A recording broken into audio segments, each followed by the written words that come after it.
Have you ever wondered about the immense wealth generated in the American South before the Civil War and the complex society that produced it?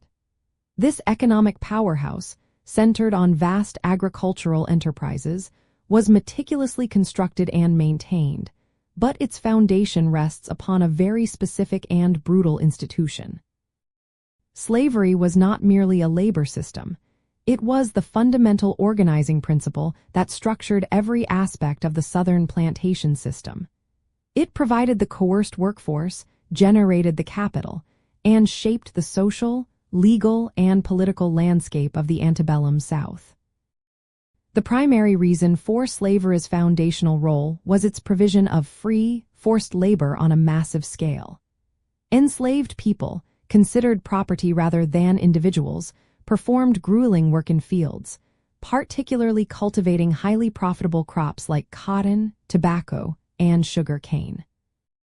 This free labor eliminated production costs, allowing plantation owners to accumulate enormous wealth, which was then reinvested into purchasing more land and, critically, more enslaved people. The legal framework of chattel slavery ensured that generations of black individuals were born into bondage, perpetuating the labor supply indefinitely. Understanding this structural dependency helps us comprehend the deep resistance to abolition and the profound impacts of emancipation. It clarifies how a society could develop such a rigid racial hierarchy, where black individuals were systematically dehumanized to justify their exploitation, and how this system profoundly influenced economic development and political power dynamics throughout the region. Beyond just labor, slavery functioned as a primary form of capital in the South. Enslaved people were considered assets, bought and sold, mortgaged, and inherited, representing a significant portion of Southern wealth. This capitalization of human beings allowed for large-scale economic ventures and cemented an entrenched economic interest in maintaining the institution.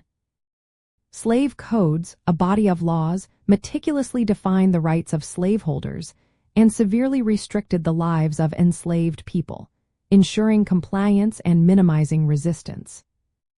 Ultimately, recognizing slavery as the very structure of the Southern plantation system reveals how interconnected economic prosperity, social order, and racial subjugation were.